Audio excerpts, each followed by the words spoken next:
Welcome to Biggest Spoilars, the destination for exclusive spoilers, latest updates. The day began deceptively calm in Port Charles, the sunlight spilling softly over the rooftops as if trying to mask the storm about to hit.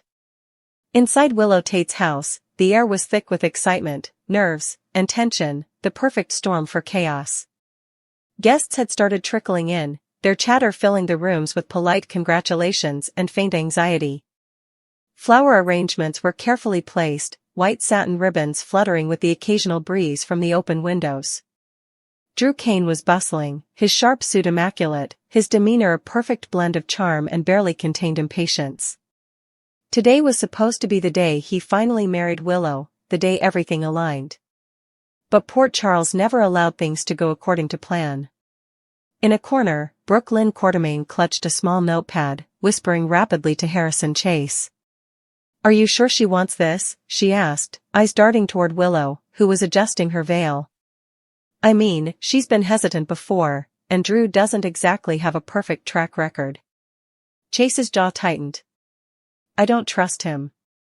I think Drew's the type who always gets what he wants, no matter the cost. And today could get messy."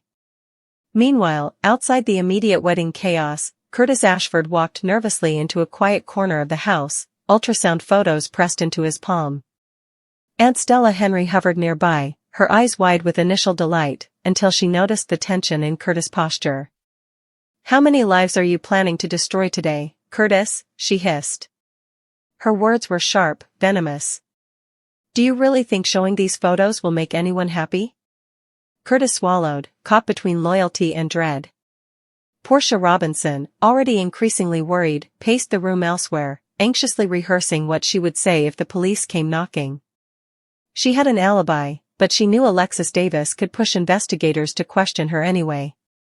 Every heartbeat felt like a countdown, reminding her that Curtis' assumptions about the baby could spiral disastrously out of control. Elsewhere in Port Charles, Nathan West had just surprised Dante Falconeri with a revelation. Rocco's release from juvie had stirred trouble, and Nathan was bracing for questions from ADA Justine Turner. But Dante wasn't worried about legalities today, he was worried about the dominoes that were already starting to fall. Hank Dalton's accusations had created a complex web of blame. He said, she said, for people tangled in lies and half-truths. And with Dalton nowhere to defend himself, no one really knew what to expect. Inside the wedding hall, Lulu Spencer was circling the perimeter, her eyes sharp, searching for answers. Jason Morgan appeared beside her quietly, his usual calm presence masking an undercurrent of tension. "Sometimes the reality is hard to face," he murmured, voice low. "And you need to accept it before it crushes you." Lulu's brow furrowed. "Are you telling me he's not coming back?" Jason didn't answer directly. He only shook his head slightly, a gesture that carried more weight than words ever could. Somewhere, hidden from the guests, Dalton's body was a secret only Jason truly knew, and the implications were about to explode in ways no one in Port Charles could have anticipated. As the wedding ceremony began, Drew stepped forward, eyes locked on Willow, the determination in his gaze unmistakable. "I never give up," he whispered to someone nearby, "and I always get what I want." The statement was audacious, confident, and faintly menacing, a reminder to anyone watching that Drew was a force who would stop at nothing. Willow hesitated at the altar, her hand resting lightly on the bouquet she had almost refused to hold. She had tried to voice her concerns, expressing that she didn't want to marry out of obligation or fear, she wanted love. Drew had countered with a relentless, piercing argument that left her teetering between her heart and the expectations pressing down on her. Brooke Lynn and Chase exchanged grim looks. BLQ whispered, "This isn't just a wedding anymore, something's going to happen." Chase's hands clenched at his sides. "I've got a bad feeling about today. Michael's alibi might crumble, and if it does, Willow could be trapped in more than just marriage." Suddenly, screams erupted from the far side of the room. Guests turned as one, eyes widening in terror. A waiter stumbled, nearly dropping the tray he carried, his face ashen. It's Dalton," he stammered, pointing toward a concealed hallway. He's dead." Pandemonium erupted. Willow gasped, stepping back, her hand flying to her mouth. Drew froze mid-step, his jaw tightening, anger and panic flashing in his eyes. What? No. This isn't happening. Guest screamed, rushing toward the source of the commotion. Brooke Lynn grabbed Chase's arm. We need to get her out of here. Willow's eyes darted wildly between Drew and the body sprawled across the floor. Her mind spun. Shock gave way to horror, horror gave way to anger. How could this happen? She whispered, her voice trembling. On our wedding day? Drew approached cautiously, stepping over debris, his normally assertive demeanor replaced with something raw and panicked. I didn't do this, he exclaimed, his voice a mixture of fear and defensiveness. Willow, you have to believe me. But Willow wasn't listening. She felt a creeping dread, realizing how many secrets, lies, and hidden agendas had infiltrated what was supposed to be a joyful day. She clutched the bouquet so tightly her knuckles went white. I don't know who to believe anymore. Outside, Nathan and Dante were already strategizing, knowing the scene inside would have repercussions for their cases, for Portia, and for Curtis. The delicate threads of justice and truth were unraveling faster than they could anticipate. Nathan's jaw tightened. We need to make sure this doesn't get worse, he muttered. Back in the chaos of the reception hall, Trina Robinson confronted Jordan Ashford quietly. How many lies have you told? She hissed. Jordan flinched but offered no immediate defense. The tension was tangible, electric, the kind that made every glance feel like a threat. Meanwhile, Michael Corinthos appeared in the back of the room, scanning the crowd. He had been tipped off about potential misdeeds that could unravel today, and he was ready to intervene, but the sight of Dalton's lifeless body forced a new calculation. His jaw clenched as he considered alibis, potential suspects, and the explosive chain reaction this discovery would trigger. Portia's panic intensified. She felt her world tilting, knowing that the police might link her and Curtis to events spiraling uncontrollably. She clutched the ultrasound photos, her hands trembling. Alexis Davis's looming threat to push authorities toward her only heightened her anxiety. Aunt Stella's voice pierced the pandemonium. How many lives are you going to ruin today? She screamed, glaring at Drew and Jordan both. Her anger radiated like wildfire, touching everyone in the room. All of this, it's destruction. Even the seemingly peripheral guests, Elizabeth Weber as maid of honor, Nina Reeves, Carly Corinthos Spencer, Ava Jerome, could feel the tension suffocating them. Each conversation fractured under the weight of Dalton's body being discovered at the wedding, the surprise and terror amplifying every interaction. BLQ and Chase were at Willow's side, trying to calm her. Chase whispered urgently, we need to get her out of here. Drew's obsession, it's dangerous. You can't trust him. Willow's eyes glistened with tears, confusion and betrayal mixing together. I don't even know who I am supposed to trust anymore, she whispered. From across the room, Jason Morgan observed silently, calculating every angle. His knowledge of Dalton's fate put him in a unique position, and the weight of that secret pressed heavily on him. He knew he couldn't reveal everything yet, but even he felt the pressure mounting. Meanwhile, Britt Westbourne was already plotting revenge against Sidwell, enraged by Rocco's earlier attack in Jivvy. The revelation of Dalton's body only fueled her determination, and she began quietly calculating her next move. Ned Quartermaine, recently recovering from a heart crisis, was unaware of the full scope, but Tracy Quartermaine was incensed by the secrets being kept from her. Britt, Tracy, and Michael's intersecting agendas made the room a powder keg, ready to ignite with the slightest spark. Carly and Valentine Cassadine were also plotting, eyes narrowing at Jack Brennan's every move. The chaos at Willow and Drew's wedding was a catalyst for all of Port Charles's simmering conflicts, and no one could escape the gravitational pull of secrets, lies, and vengeance.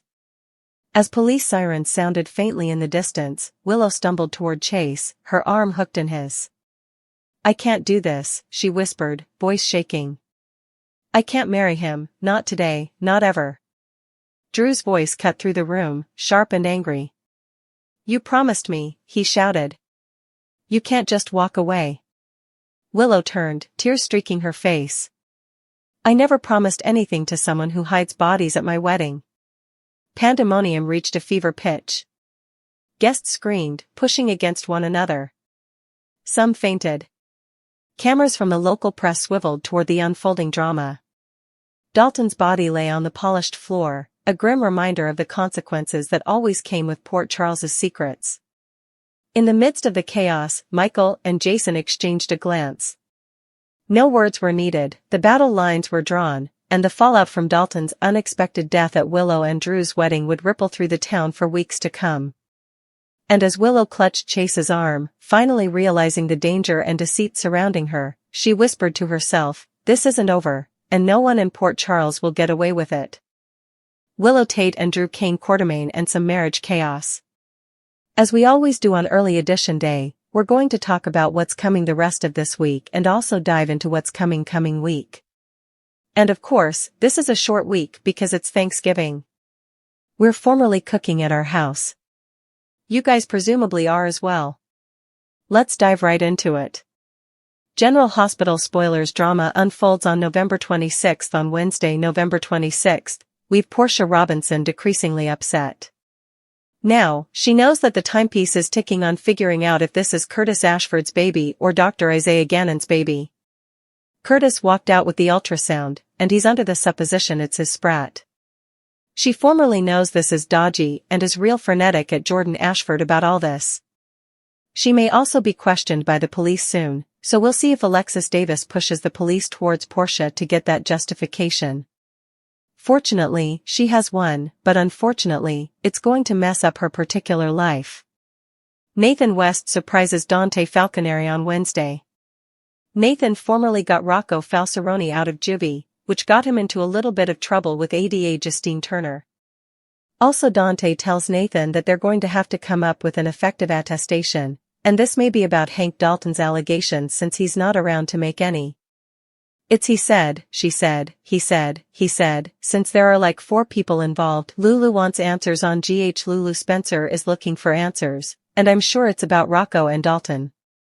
Jason Morgan tells Lulu there's a reality that they need to face. So perhaps Jason is intimating that the reality is Dalton may be gone for good and may not turn up to swear because Jason knows, because he stuck his body nearly. Aunt Stella Henry is overjoyed when Curtis shows her the ultrasound print that he got from Portia. But also Stella winds up really angry on Wednesday and is asking someone how numerous lives they plan on destroying. So perhaps it's Drew because he's a haul. Or perhaps it's Jordan because she's been getting near to Curtis and Stella is an addict of her getting between Curtis and Portia remaining together because Portia is pregnant. And of course, Trina Robinson is on to Jordan. BLQ and Chase are in shock on General Hospital. Brooklyn Quartermain and Harrison Chase are shocked, and this may be about Willow's ASAP marriage to Drew. BLQ asked Chase if commodity means a lot to him, and I believe Brooklyn is talking to him about his charge to exculpate Willow and save her from Michael Corinthos and Drew. Of course, Brooklyn's station is that Michael's family. Still, indeed his closest cousins admit that he may have shot Drew. I do and suppose he did. Of course, I also do and watch if he did. I suppose it's forfeiture. Willow asks someone if they came to change her mind. I'm sure there are going to be several people trying to change her mind about marrying Drew. She let him put that ring back on her cutlet. It could be Michael. It could be Nina Reeves. There are so numerous options on people trying to talk Willow out of this gibberish. And Drew tells someone that he doesn't give up and he always gets what he wants. So Drew is at the Metro Court Eatery, and it may be Michael that he's talking to. Could be Nina. And again with Drew, this is the kind of stuff he'd say to anybody. I don't really suppose there's anybody in Port Charles that cares that he got shot except for the DA. Thanksgiving usurpations. No new General Hospital occurrences on Thursday, November 27th, it's Thanksgiving. By the way, we're not going to have Thanksgiving in Port Charles until coming week, which is kind of crazy, but that's what they're doing. So, no new occasion. It shouldn't be a rehearsal moreover. It's pirated for sports. I suppose it's football. We keep pictures on for Thanksgiving in our house. On Friday, November 28th, same thing. No new General Hospital occasion. It'll be leavings and further sports. Willow and Drew's wedding showdown at Port Charles Thanksgiving nuptial the following week though, effects are going to pick back over with 5 full occurrences. December 1st through the 5th, we're eventually going to see Thanksgiving in Port Charles. And unfortunately, that means a Drew and Willow's marriage. I'm guessing we're going to get a couple of days of Thanksgiving for their espousal. They're doing a marriage at their house, but I'm really wondering if it's going to make it all the way to I do and man and woman. The last time they tried to get wedded, she freaked out about the whole Nina and Drew sexy thing and walked out. This time, I actually suppose Willow just feels trapped. She tried to talk Drew out of it, saying she doesn't want to marry for a situation, but for love. And also he laid all that but "do-ain't you love me?" stuff on. It's just a mess. And I hope he doesn't get what he wants.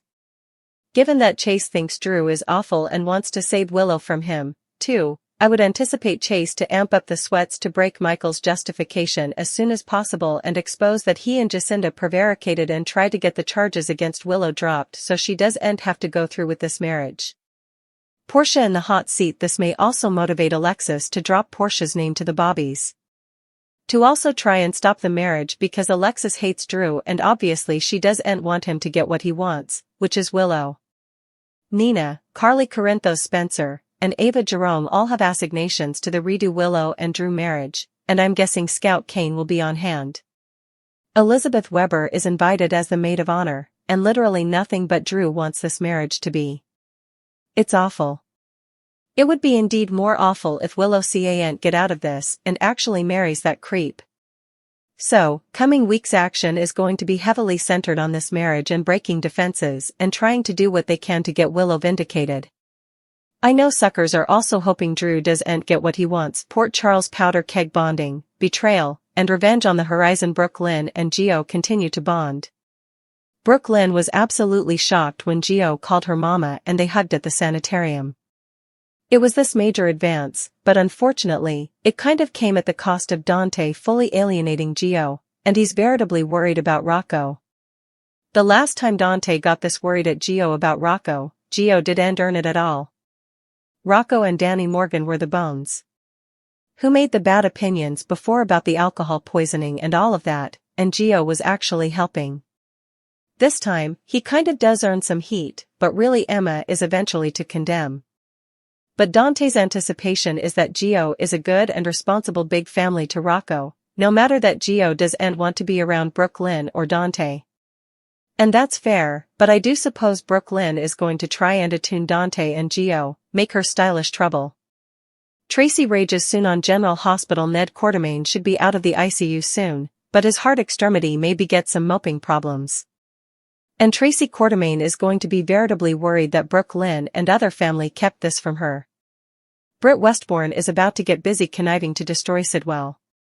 That's what I suppose is coming now that Britt set up out that Sidwell had her precious Rocco attacked in juvie and she had to see that and was affrighted.